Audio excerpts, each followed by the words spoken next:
السلام عليكم يا احلى متابعين، نتمنى انكم تكونوا باحسن الاحوال وانتم كتشاهدوا لا فيديو ديال اليوم غادي نحضروا مع بعضياتنا بريوش الشهده. كيجي لذيذ بزاف واقتصادي وكيجي شيش بزاف وخفيف مثل القطن.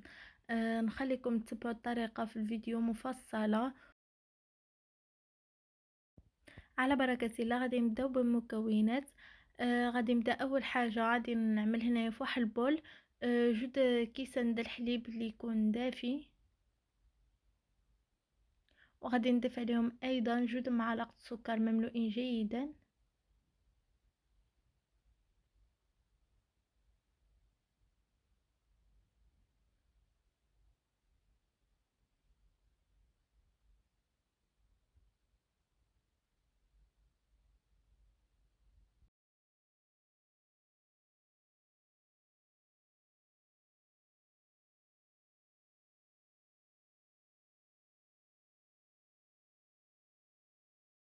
وغادي نضيف معلقه كبيره مملوءه جيدا د خميره حبيبات، وغادي نحرك هاد المكونات مع بعضياتهم مزيان حتى كتجانس لنا ديك الخميره مع السكر والحليب. وغادي نخليوهم على جنب تقريبا 10 دقائق حتى كتفاعل لنا ديك الخميره. هنايا غادي نضيف من بعد ما تفاعلت لنا ديك الخميره غادي نضيف رشيشه د ملح مع واحد السكر بنكهه الفاني، وهنايا عندي ربع كأس د الزيت، وعندي جوج بيضات،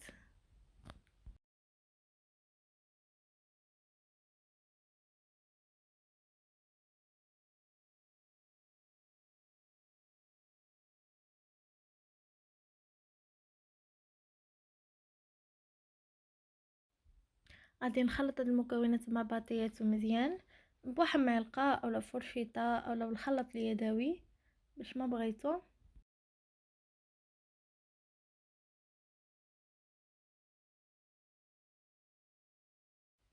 صافي، هنايا في هاد المرحله هادي غادي نبدا نضيف الدقيق،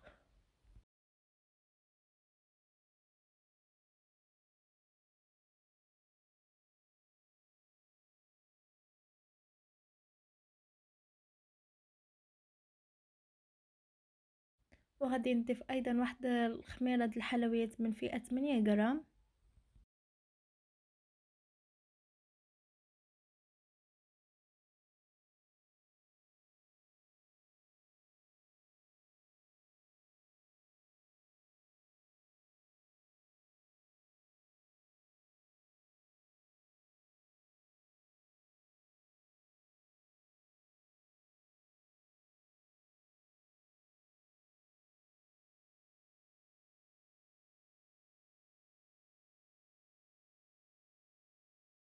صافي غادي نبدا نضيف الدقيق تدريجيا وانا كنخلط هاد المكونات مع بعضياتهم.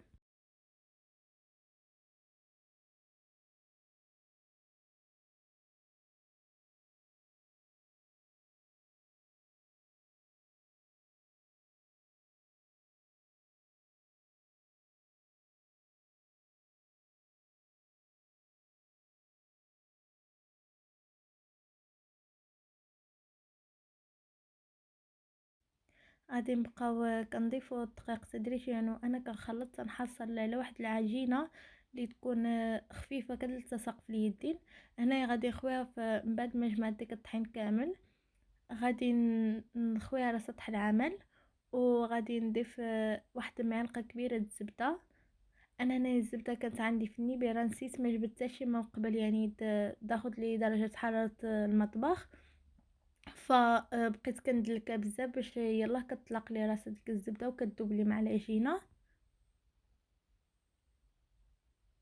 صافي، هنايا من بعد ما جمعت ديك العجينه نتوما كتشوفوها يعني كتبقى خفيفه وكتلتصق لنا في اليدين.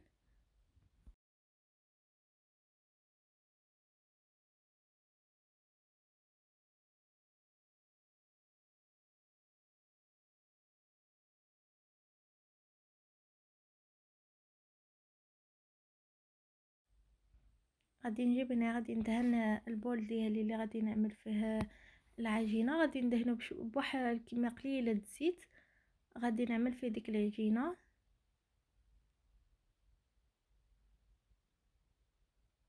وغادي نخلي هاد العجينه هادي درتها حنا حتى يضاعف الحجم ديالها. هنايا من بعد ما خمرتنا العجينه غادي نخويها على سطح العمل وغادي نطلقها هيدا. هنا غادي نقسمها على جوج حيت انا عملت الكميه كبيره.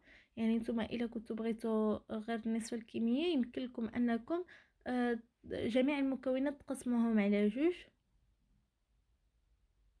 حيت انا هاد الكميه هذه اللي عملت معكم خرجت لي جوج شهدات يعني جوج الاشكال. صافي هنا غادي نقسم هاد العجينه ديالي على قطع صغارين بحال هيدا وغادي نطلق هيدا على سطح العمل.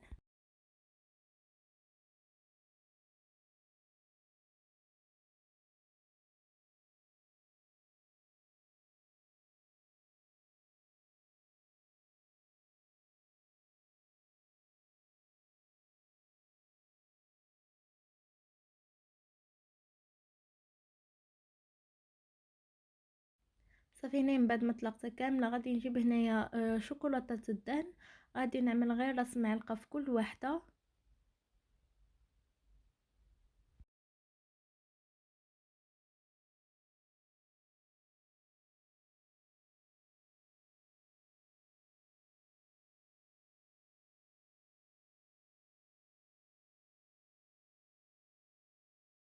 صافي هنا من بعد ما ساليت وعملت الكميه كامله الشوكولاط ديالي حشيتها بالشوكولا.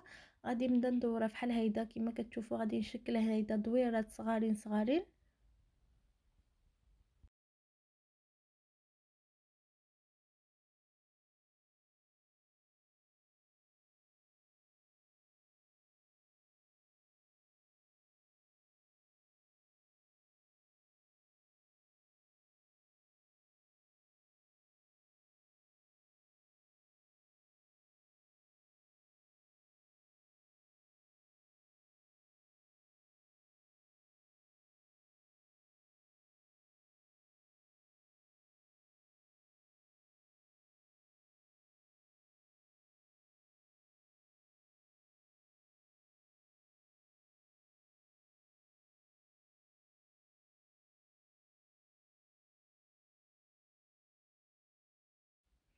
صافي هيدا غادي نكمل حتى كنكمل العجين ديالي كامله.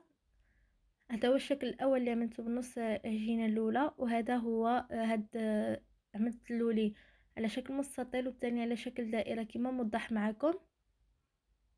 صافي غادي نخليهم يرتاحوا حتى كيتضاعف الحجم ديالهم كما موضح في الفيديو. هنايا من بعد ما حسيت بهم خمالوا مزيان غادي نجيب هنايا صفار بيضاء خلطتها بشويه الحليب وراس معلقه نص كافي اولا اي قهوه سريعه الذوبان. صافي وغادي ندهن هنايا الشهده ديالي بهذا صفر البيض باش كيعطيني واحد اللون ذهبي اللي مزيون.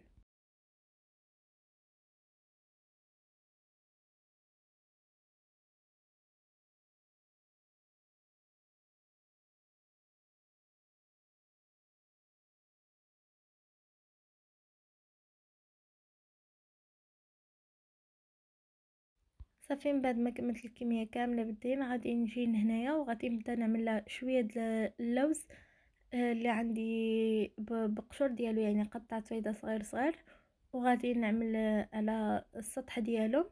يمكن لكم انكم تعوضوه بالزنجلان اللوز ايفيلي كاوكاو. يمكن لكم انكم تحتفظوا بها هيدا بلا حتى شي حاجه. صافي هنايا غادي نقوز واحد الشفيره نتاكد بلي ان الحواشي ما لاصقين شي عندي يعني في المول ديالي. انا نزول الاطار ديالي. صافي هنايا قدمتهم عملت لهم واحد شويه شوكولاته الدهن خففتها بشويه زيت وعملتها في واحد بوش وعملت لها هاد الخطوط هادو كيما موضح. كما لاحظتوا معايا المقادير اللي عطيتكم خرجت لي هاد الكميه كامله.